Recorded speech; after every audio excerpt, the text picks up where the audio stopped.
Αυτή τη διαδικασία, θα σας δείξω σε κάποιο παράδειγμα που θα πούμε, θα είναι ένα σήμα. Προτρέχω και λέω ότι έχει αποδειχθεί ότι ο υπολογιστής, ο μέσος υπολογιστής, στις μέσες εφαρμογές, στις συνηθισμένες εφαρμογές, ξοδεύει το 90% του χρόνου του στο 10% του κώδικα. Άρα, γιατί εγώ να φτιάξω έναν υπολογιστή με μια τεράστια μνήμη, πανάκριβη, γρήγορη, όταν από αυτή τη μνήμη δεν θα χρειαστεί να χρησιμοποιήσω παρά μόνο το 10%. Άρα τι κάνω, φτιάχνω μια γρήγορη μνήμη που δεν ξεπερνάει αυτό το ποσό, το 10%, την οργανώνω έτσι, να καλά κλπ. Και με κόστος ένα χιλιάρικο, έναν υπολογιστή που στο 90% των περιπτώσεων δουλεύει σαν ένας υπολογιστής των 100.000. Είναι τεράστιο κέρδος. Και αυτό δεν μπορεί να το καταλάβει ο μέσος άνθρωπος, ο μέσος χρήστης, αλλά κάποιος άνθρωπος που αρχίζει και εντρυφεί στην επιστήμη και στην τεχνολογία των πλούτων, μπορεί να το καταλάβει και να το αξιολογήσει. Θα σας δώσω ένα πολύ απλό παράδειγμα για να δείτε ότι παίζοντας με πολύ απλά πράγματα μπορούμε να κερδίσουμε, να διπλασιάσουμε παραδείγματος χάρη την ταχύτητα του συστήματος. Θα μου πείτε και τι έγινε το διπλασιάσιμο. Το να διπλασιάσεις χωρίς κόστος την ταχύτητα, χωρίς κόστος την ταχύτητα ενός συστήματος, δηλαδή με αυτά που έχεις, να φτιάξεις ένα σύστημα που έχει διπλάσια ταχύτητα, άρα διπλάσια απόδοση από το διπλανό του, χωρίς να πληρώσεις μία σε χρήματα, είναι τεράστιο. Δηλαδή, πόσοι ακόμα δεν θα τα αλλάξουμε να τα διπλασιάζουν το πιστό. Είναι κάπως έτσι. Αντί να παίρνεις 1.000 με 2, αντί να παίρνεις 700 να παίρνεις 1.400, για να μιλήσουμε με τρέχοντες μισθούς της εποχής. Και μετά πάμε στα. Είπαμε ότι ο υπολογιστής έχει μια καλή κεντρική μονάδα που κάνει πολλές δουλειές. Έχει μνήμη, πρέπει να βάζει, να βγάζει, να αφαιρεί, να προσθέτει, να κάνει πολυμισμούς, να κόβει διάφορα αποτελέσματα κλπ. Και μετά πάμε. Αυτός ο υπολογιστής πρέπει να επικοινωνεί με το περιβάλλον. Άρα πρέπει να έχει μονάδες διασύνδεσης ισόμου-εξόμου. Και έτσι ολοκληρώσαμε τον υπολογιστή. Ο υπολογιστής πρέπει να έχει μονάδα επεξεργασίας με όλα τα συμπαραβαλλούντα, αριθμητικές, λογικές, έλεγχο κλπ. Πρέπει να έχει μνήμη για να αποθηκεύει τα στοιχεία του, προσωρινά, μόνιμα, για περισσότερο χρόνο, για πολύ χρόνο, για χρόνο αφού τον κλείσουμε, όταν το ανοίξουμε να τα βρούμε κλπ. Άρα μπαίνει η έμεση ιεραρχία μνήμης και να έχει συστήματα να επικοινωνεί με το περιβάλλον. Υπάρχει ένα ανέκδοτο που λέει ποιος είναι ο απλούστερος υπολογιστής που υπάρχει. Λέει και ποια είναι η εντολή που έχει. Η εντολή είναι no operation. Και έχουμε τους sys, τους risk και τους sys με S. Single instruction computer, με συγχωρηστή που έχει μια εντολή. Ποια εντολή, την no. Αν δεν έχουν περιφερειακές μονάδες, μπορεί να καταλήξουμε σε αυτό το καταπληκτικό σύστημα, να εξεργαστεί και με μνήμη, αλλά το οποίο να βράζει με το ζουμί. Οπότε, κάνουμε τίποτα. Εδώ μιλάμε και για κινητή υποδιαστολή. Όχι, συγγνώμη. Υπάρχει ένα παράδειγμα εδώ στην παρουσίαση που μιλάει για τη μονάδα σταθερής υποδιαστολής, δηλαδή πώς γίνονται πράξεις με αριθμούς σταθερής υποδιαστολής, ενώ πριν στην οργάνωση της πληροφορίας έχουμε μιλήσει και έχουμε πει για διάφορα πράγματα για κινητή υποδιαστολή, για κέρδους αριθμούς και πνευματικούς αριθμούς και άλλα πολλά. Λοιπόν, το κλασικό σχήμα που μπορούμε να έχουμε για ένα υπολογιστή είναι δεδομένα και προγράμματα, κώδικας, δηλαδή λειτουργικός κώδικας, προγραμματισμός, πρόγραμμα και δεδομένα, data και code, θα χρησιμοποιούν στον υπολογιστή για να μας παράξουν τα αποτελέσματα. Απλοϊκό σχήμα, αλλά αυτό είναι που ακριβώς είναι. Ο υπολογιστής, ήδη είπα ότι αποτελείται από πράγματα υλικά, ηλεκτρονικά στοιχεία, συσκευές, καλώδια, τροφοδοτικά, κάρτες και άλλα πολλά, και βέβαια και από λογισμικό, προγράμματα, software, που μπορεί να είναι από σε πολύ χαμηλό επίπεδο, λειτουργικό πρόγραμμα, BIOS, για ένα PC σαν γι' αυτό εδώ, ή ψηλότερα προγράμματα, λειτουργικά, μεταφραστές γλωσσών, μεταφραστές, λειτουργικά συστήματα, Unix, Windows, versions του Unix διαφόρων τύπων κλπ. Και προγράμματα εφαρμογών. Αυτό το είπαμε Ένας υπολογιστής έχει μια λειτουργική εμφάνιση η οποία σχετίζεται με την συμπεριφορά του, τη λειτουργία του, την απόδοσή του, τις ιδιότητες γύρω από αυτό το πράγμα και τις δυνατότητες. Λειτουργικά, εκείνο που μας ενδιαφέρει είναι πώς είναι οργανωμένος, τι δομή έχει ο υπολογιστής, ενώ όσον αφορά την απόδοση, μας ενδιαφέρει η δομή και η οργάνωσή του, αλλά από την άλλη μεριά μας ενδιαφέρει με ποιο τρόπο υλοποιείται το σύστημα για να έχει την καλύτερη ή δυνατότερη απόδοση. Αυτό το διάγραμμα θυμίζει διάγραμμα ΟΖΟ, το δικτύο του παραδείγματος και μας δείχνει τα επίπεδα του αρχιτεκτονήματος που λέγεται υπολογιστής. Μπορούμε να το δούμε από δύο σκοπιές. Από τη σκοπιά του αρχιτεκτονήματος αυτού καθεαυτού και από τη μεριά του χρήστη. Ο χρήστης, στο πάνω επίπεδο, εγώ αυτή τη στιγμή τη χρησιμοποιώ το PowerPoint. Αυτό είναι στο πάνω επίπεδο, είναι μια εφαρμογή που τρέχει στο υπάρχον λειτουργικό σύστημα, στον υπάρχοντα υπολογιστή αρχιτεκτονικής Intel με αυτά τα χαρακτηριστικά Windows 7, 64 bit κλπ. Που όλα αυτά συνθέτουν μια υποδομή πάνω στην οποία εγώ τρέχω ένα πολύ απλό πρόγραμμα που λέγεται PowerPoint. Άρα εγώ είμαι εδώ, ακριβώς εδώ.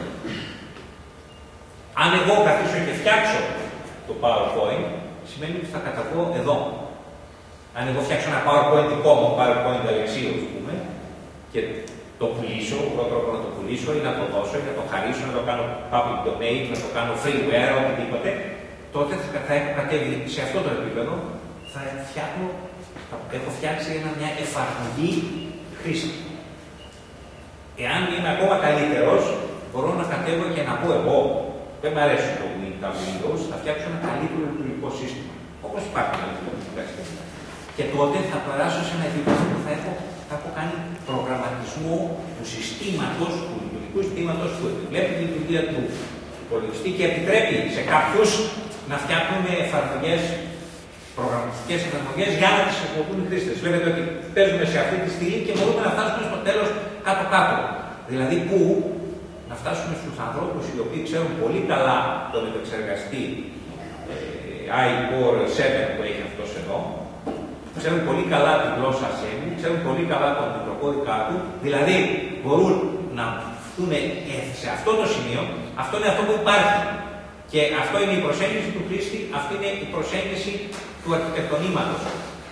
Μιλάμε για την προσέγγιση του χρήστη. Αν εγώ καταφέρω, γνωρίζοντας πολύ καλά το υλικό και έχοντας γνώσεις από όλα αυτά τα πράγματα προς τα πάνω, μπορώ να καλύψω όλη αυτή τη στήλη λειτουργικά και προγραμματιστικά.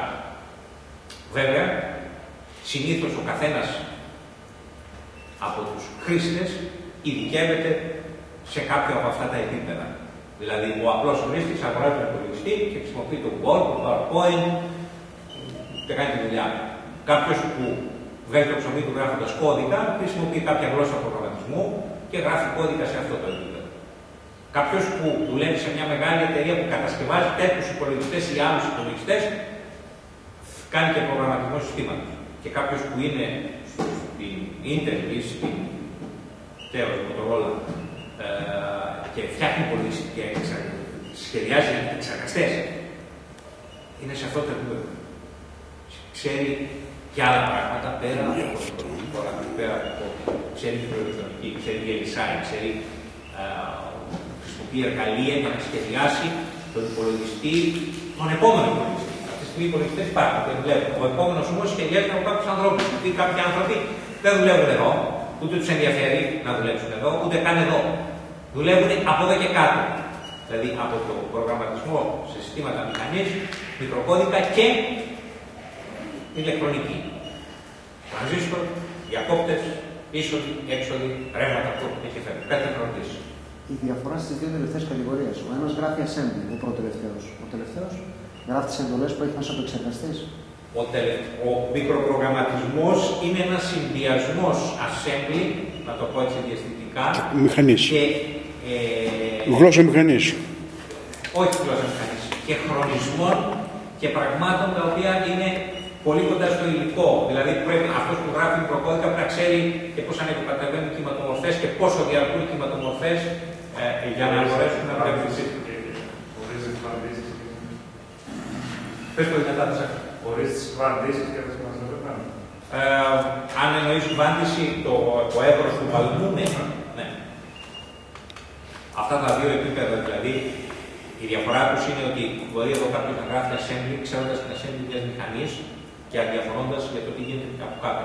Αυτός που γράφει μικροκώδικα ξέρει assembly, αλλά ξέρει και το πώς ακριβώς χρονίζεται, πώς έρχεται το ρολόι, πώς ανοίγουν τα buses, πώς κλείνουν τα buses, πώς περνάνε τα δεδομένα, πώς γίνεται το pipeline, πράγματα τα οποία στο επίπεδο του assembly δεν σε ενδιαφέρουν. Εξού και ηλεκτρονικό που αναφέρατε πρωτήτερα, έτσι. Εξού και το ηλεκτρονικό. Στο υλικό έχουμε τα ηλεκτρονικά. Δεν είναι και στο hardware. Σχέση με το ρολόι δηλαδή είναι ηλεκτρονική. Πρέπει να παραχθεί ένας παλμός συγκεκριμένου εύρους για να ανοίξει ένα latch, το οποίο είναι ο καταχωρητής του ενός bit, αν είναι και 8 τέτοια είναι 8 bit, 16 τέτοια είναι 16 bit για να μεταφραστεί το δεδομένο με τον συγκεκριμένο τρόπο. Άλλο η εντολή load, τον accumulator, που είναι στο επίπεδο αυτό εδώ, και άλλο η εντολή που θα εκτελέσει το load accumulator στο επίπεδο του μικροκώδικα, στο επίπεδο και οι δύο αυτές γλώσσες εξαρτώνται από τον επεξεργαστή. Η μία εξαρτάται και από τα ηλεκτρονικά και ηλεκτρονικά χαρακτηριστικά του σύστηματος. Λοιπόν, αν μιλήσουμε για την αρχιτεκτονική στο επίπεδο της γλώσσας μηχανής, με αυτό θα ασχοληθούμε και στην επόμενη θεματική υποενότητα, στην μικροεπεξεργαστές. Αλλά πριν φτάσουμε εκεί που θεωρούμε ότι οι μικροεπεξεργαστές είναι μια εφαρμογή, το πούμε έτσι, μια ειδική περίπτωση αρχιτεκτονικής. Τα παλιότερα χρόνια ήταν αρκετά διαφορετικό πράγμα. Μιλάγαμε για αρχιτεκτονική μεγάλων συστημάτων και για αρχιτεκτονική μικρών συστημάτων. Σήμερα, αυτά τα δύο πλησιάζει τόσο πολύ με τη βοήθεια της μικροελεκτρονικής, διότι καταφέρουμε σε πολύ μικρό χώρο να φτιάχνουμε ένα πράγμα το οποίο μπορεί να το λέμε μικροεπεξεργαστή σήμερα, αλλά η υπολογιστική του ισχύ να είναι πολλαπλάσια από αρχιτεκτονήματα της προηγούμενης 20ετίας, που ήταν αυτό που λέμε mainframe, μεγάλοι υπολογιστές, κουτιά, δωμάτια ολόκληρα που κάνουν τη δουλειά. Και τώρα μπορεί στην ίδια δουλειά να κάνει με ένα φορητό υπολογιστή, με ένα υπολογιστή γραφείου ή με ένα rack το οποίο να έχει μερικούς πυρήνες τον ένα πάνω τον άλλον και να παράγει, να μπορεί να παράξει απόδοση, να έχει απόδοση πολλαπλάσια από αυτή που μπορεί να είχαν μερικά δωμάτια με κάποιον IBM tablet πριν από 20 χρόνια. Διάβασα κάπου ότι ένας φετινός λάπτοπ έχει μεγαλύτερη ισχύ από ότι ένα mainframe το 1993. Αν τα μετρήσουμε σε μήνες, ναι. Απλώς τα μαθήματα εκείνα τα μεγάλα είχαν πάρα πολλά περιφερειακά, είχαν μεγάλο χώρο αποθήκευσης, ο οποίος βέβαια μεγάλος χώρος αποθήκευσης σήμερα. Είναι σχετικός. Αυτόν εδώ μπορείς να έχεις μερικά τέρα μνήμη, που τότε για να έχεις τέρα ήταν να έχει μερικά δωμάτια με συστικές δίσκων για να. Δεν μην υπήρχε σαν Ναι. Λοιπόν, στο επίπεδο αυτό μας ενδιαφέρει η μνήμη. Μας ενδιαφέρει οι καταχωρητές που προφανώς είναι κομμάτι της μνήμης. Registers. Μάλιστα είναι το πρώτο επίπεδο μνήμης, αν θεωρήσουμε την ιεραρχία σαν πυραμίδα, η κορφή της πυραμίδας είναι οι καταχωρητές. Οι καταχωρητές, και μάλιστα η πυραμίδα αυτή αποδίδει και γεωμετρικά, αν θεωρήσουμε το εύρος της βάσης της πυραμίδας σαν το μέγεθος της μνήμης και το ύψος της πυραμίδας σαν την απόδοση, οι καταχωρητές είναι μικρές μνήμες με μεγάλη απόδοση. Ενώ στο κάτω-κάτω στο πυραμίδα μπορεί να είναι ο δίσκος, ο οποίος είναι πολύ μεγάλη μνήμη, με πολύ μικρότερη απόδοση. Όταν λέμε απόδοση, εννοούμε πόσο γρήγορα γράφουμε και σβήνουμε τα δεδομένα σε μια μνήμη. Πόσο χρόνο χρειαζόμαστε, πόσους κύκλους ρολογιού, πόσο πρέπει να περιμένουμε για να έρθει το δεδομένο από κάποια μνήμη, από το επίπεδο μνήμης, για να αξιοποιήσουμε. Στην ουσία είναι καταχωρητές μέσα στο. Ναι, στο CPU, ναι. Την κορφή μου και την κάση είναι μέσα και πάνω από την κάση. Όχι, η κάση είναι μετά. Η κάση είναι μετά από τα καταχωρητές. καταχωρητές είναι οι registers. Οι registers, ο accumulator, ο index register Χ, ο καταχωρητής Β, ο καταχωρητής Α, ο καταχωρητής Σ, που θα δούμε στο κόμπραξ την επόμενη θεματική υποενότητα που θα μιλήσουμε για το 85 και θα μάθουμε βασικά πράγματα προγραμματισμού του ΣΕΑΣ. Οι καταχωρητές αυτοί θα είναι αυτοί που χρησιμοποιούνται κατευθείαν στην γλώσσα assembly για να κάνουμε δουλειές. Και εδώ βέβαια να μιλήσουμε στη συνέχεια για τέτοια πράγματα.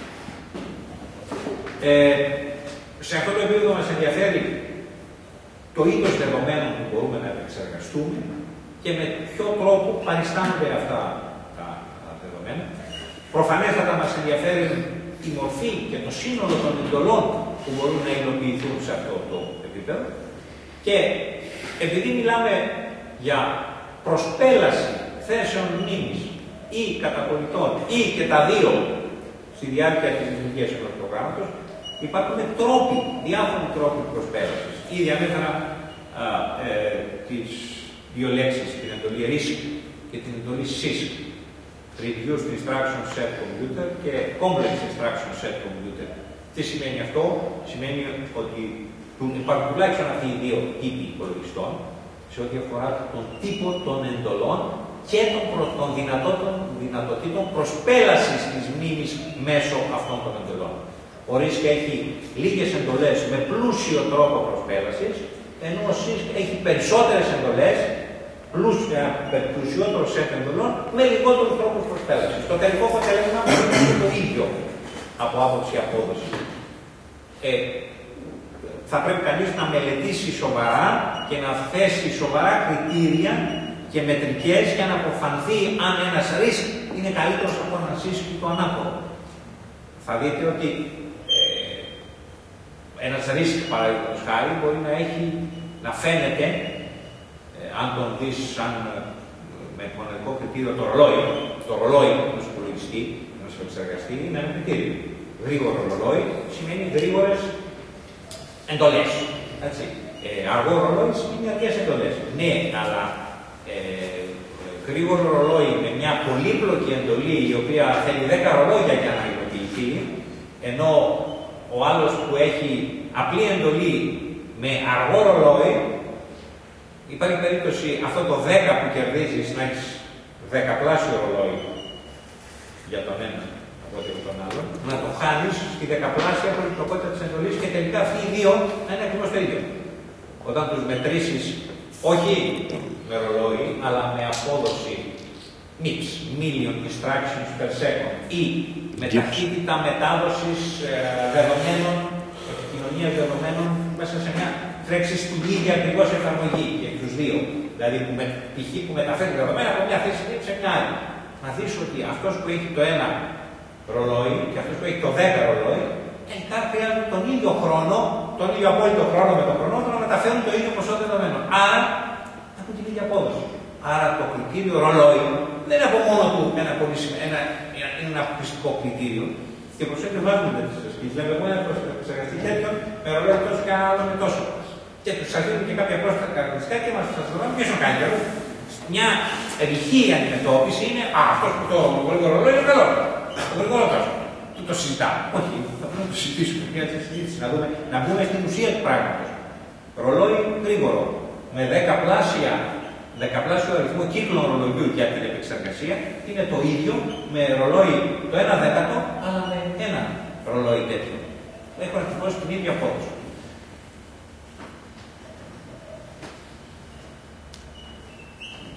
Εδώ μπορούμε να δούμε τη δομή ενός τυπικού προσωπικού υπολογιστή της εποχής μας. Υπάρχουν όλα όσα αναφέραμε ως τώρα. Δηλαδή, υπάρχει εδώ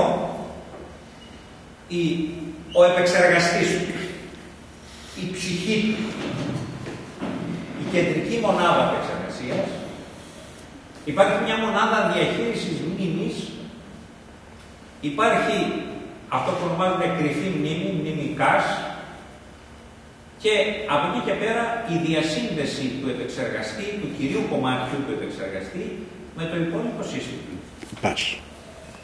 Μέσα στην κεντρική μονάδα επεξεργαστίας είναι οι καταχωρητές, που δεν αναφέρονται εδώ καθόλου, γιατί θα το αναφέρουμε στη συνέχεια. Τα υπόλοιπα όμως, η μονάδα διαχείρισης μνήμης, η κρυφή μνήμη, και η μονάδα διασύνδεσης του επεξεργαστή στο υπόλοιπο σύστημα είναι πράγματα απαραίτητα για τον επεξεργαστή. Σε πολλές περιπτώσεις, εκείνο που βλέπετε βέβαια είναι ότι η κρυφή μνήμη είναι πια μέσα στον επεξεργαστή. Εγώ μπορώ να θυμηθώ παλιότερα συστήματα της οικογένειας Intel, που το πρώτο, όταν πρωτοφτιάχτηκαν μνήμες, κρυφές μνήμες και συνδέθηκαν με τον επεξεργαστή, ήταν απ' έξω. Δηλαδή ήταν επεξεργαστάκος και δίπλα υπήρχε ένα slot που έμπαινε ένα πραγματάκι σαν και αυτά τα Team Sim και λοιπά που έχουμε σήμερα για μνήμες, και η οποία ήταν η μνήμη cache. Όπως καταλαβαίνετε, μιλάγαμε για ταχύτητες οι οποίες δεν μπορούν να συνδεθούν με τις σημερινές. Άρα το να είναι η μνήμη cache έξω από τον επεξεργαστή ως γεωμετρικά έτσι, που έχεις ένα chip του επεξεργαστή και δίπλα το chip μνήμης. Αυτά έχουν μια απόσταση γεωμετρική, σε σαντιμέτρα, καλώδια που τα συνδέουν. Αυτά τότε, σε αυτή η απόσταση τότε, δεν προκαλούσε χρονοκαθυστέρηση. Η χρονοκαθυστέρηση αυτής της απόστασης ήταν απείρως μικρότερη από την χρονοκαθυστέρηση του συνολικού συστήματος. Το ρολόι δηλαδή δεν πάθαινε τίποτα καθώς ταξίδευε αυτό το 1 εκατοστό καλώδιο από τον επεξεργαστή στην κάρτα. Σήμερα, αν κάνουμε το ίδιο, θα είναι η καταστροφή. Και γι' αυτό ακριβώς το λόγο η cache μνήμη πλέον είναι μέσα στον επεξεργαστή. Όταν λέμε μέσα, είναι μέσα στο ολοκληρωμένο κύκλωμα. Είναι ο επεξεργαστής στο κύριο κομμάτι και δίπλα, κολλημένη σε απόσταση 0,1 χιλιοστά, είναι η cache μνήμη. Αλλιώς, αν την βγάλουμε απ' έξω και προσθέσουμε εκατοστά, ακόμα και 1 εκατοστό καλώδιο στην απόσταση ανάμεσα στον επεξεργαστή και τη μνήμη, η χρονοκαθυστέρηση που θα εισάγει αυτό το εκατοστό, συμπληρώνουμε με το ρολόι, είναι τεράστια. Βλέπετε πώς αλλάζουν τα πράγματα. Εγώ μπορώ να θυμάμαι ακόμα Pentium, επεξεργαστή Pentium 1, που είχε εξωτερική cache. Την έβγαζες και την έβγαζες και μπορούσες να την αλλάξεις. 8K, ξέρω τι, 16K, απόξω. Λοιπόν, δίπλα είναι η κύρια μνήμη. Η κύρια μνήμη δεν μπορεί να είναι στον επεξεργαστή. Είναι πάρα πολύ μεγάλο chip και αυτή η αποκομματικής. Έχει πολύ μεγάλη κατανάλωση, χρειάζεται πολλά σύρματα και κυρίως χρειάζεται να είναι επεκτάσιμο. Αυτό το κατανάλωση, γιατί το διάβαζα και το ξαναδιάβαζα, είναι ο θέμα ρεύματος, σωστά? Έτσι και μόνο. 5 βολτ επί 10 αμπέρ. 5, 10, 50. 50 βατ. Και είναι 50 βατ σε ένα χώρο τόσο. Γιατί ο επεξεργαστής δεν είναι σαν το λίθιμο. Αν αυτός ο επεξεργαστής στα 5 βολτ τραβάει 10 αμπέρ, ξοδεύει σημαίνει 50 βατ εκεί μέσα. 50 βατ σε αυτό το χώρο είναι θερμοκρασίες οι οποίες μπορούν να πλησιάσουν τις θερμοκρασίες που λιώνουν κάποια μέταλλα. Άρα πρέπει το σύστημα σου να είναι φτιαγμένο με τέτοιο τρόπο που να μην λιώνουν τα μέταλλα. Γιατί δεν του κάνουν κεραμικό? Υπάρχουν διάφορες τεχνικές απαγωγής θερμότητας, έτσι. Γι' αυτό σημαίνει. Εντάξει, υπάρχει και το φαν. Είναι ο ανεμιστήρας ο οποίος προσπαθεί να απάγει.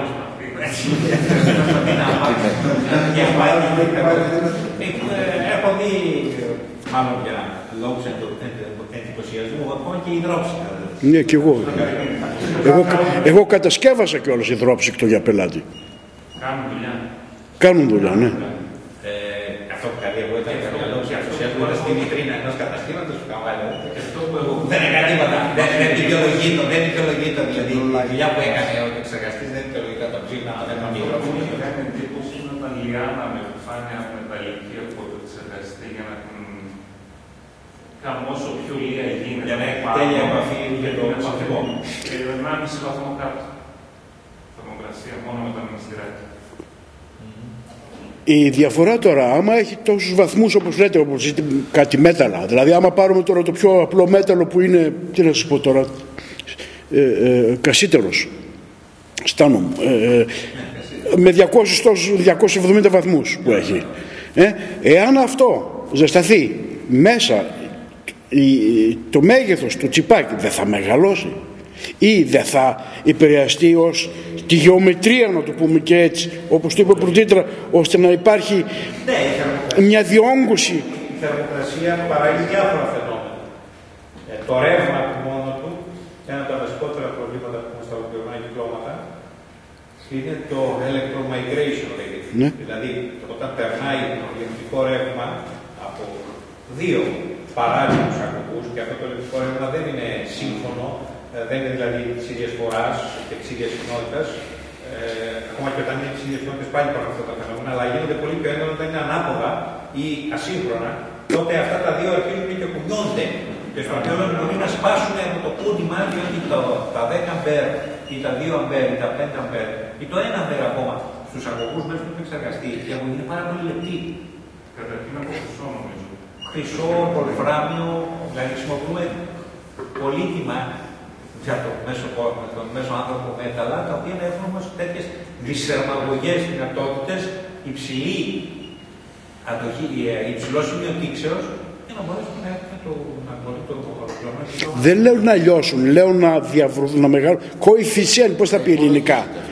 Ρε παιδί μου, το λάμδα κάπα. Η διαστολή στο 0,000 που λέει. Και οι διαστολές παίζουν ρόλο. Γι' αυτό πρέπει το κύκλωμα να φτιάχνεται με μια σειρά από τεχνικές, ώστε να εξασφαλίζεται θερμική ισορροπία, διαστολές και άλλα φαινόμενα όπως είναι αύξηση απογειμότητας. Από μηχανολογικής πλευράς η εταιρεία Kyocera, δεν ξέρω αν το προφέρω σωστά, κατασκεύασε κάτι μετρητές που είναι σαν ορόσημο πώς θα μετρηθεί ένα αντικείμενο και το ονόμασε το υλικό της Σεράν. Και αυτό το υλικό έχει 0.